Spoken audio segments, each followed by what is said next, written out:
जय माता दी दोस्तों, आप सभी का स्वागत है। आज हम सोमवती अमावस्या की व्रत कथा सुनेंगे। एक गरीब ब्राह्मण परिवार था। उस परिवार में पति पत्नी के अलावा एक पुत्री भी रहती थी। वह पुत्री धीरे धीरे बड़ी होने लगी।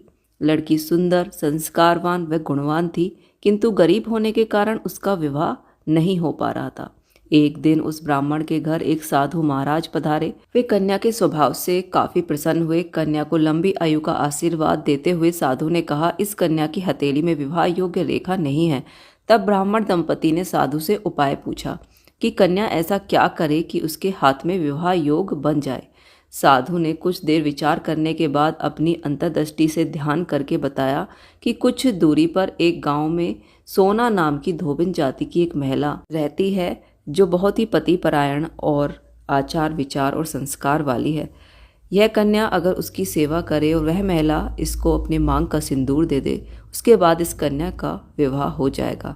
साधु ने यह भी बताया कि वह महिला कहीं आती जाती नहीं है।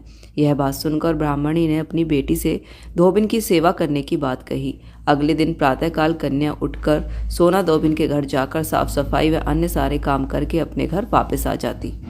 एक दिन सोना धोबिन अपनी बहू से पूछती है कि तुम तो सुबह बहुत ही जल्दी उठकर सारे काम कर लेती हो, किसी को पता भी नहीं चलता। बहू ने कहा, माँ जी, मैंने तो सोचा कि आप ही सुबह उठकर सारे काम खुद ही खत्म कर लेती है।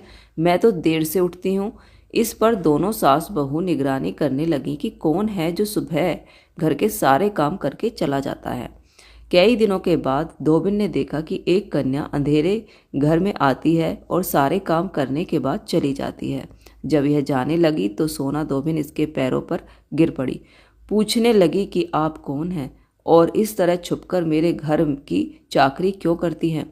तब कन्या ने साधु द्वारा कही गई सारी बात बताई। सोना धोबिन पति परायण थी, उसमें तेज था। वह तैयार हो गई। सोना धोबिन के पति थोड़ा अस्वस्थ थे। उसने अपनी बहू से अपने लौट आने तक घर पर ही रहने को कहा। सोना धोबिन ने जैसे ही अपने मांग का सिंदूर उस कन्या की मांग में लगाया, उसका पति नहीं रहा। उसे इस बात का पता चल गया। वह घर से निराजल ही चली गई थी। यह सोचकर कि रास्ते में कहीं पीपल का पेड़ मिलेगा तो उसे भंवरी देकर और उसकी परिक्रमा करके ही जल ग्रहण करेगी। उस दिन सोमवती अमावस्या थी। ब्राह्मण के घर मिले पुए पकवान की जगह उसने ईंट के टुकड़ों से 108 बार भंवरी देकर 108 बार पीपल के पेड़ की परिक्रमा की। उसके बाद जल ग्रहण किया। ऐसा करते ही उसके पति के मुर्दा शरीर में वापस जान आ गई। धोबिन का पति वापस जीवित हो उठा।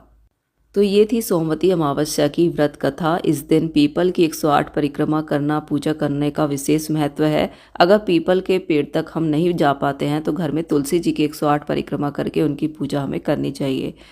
तो दोस्तों, वीडियो को लाइक शेयर जरूर करें और इसी तरह के पूजा पाठ से रिलेटेड वीडियोस देखने के लिए हमारे इस चैनल को सब्सक्राइब भी जरूर करें। जय श्री कृष्णा। राधे राधे।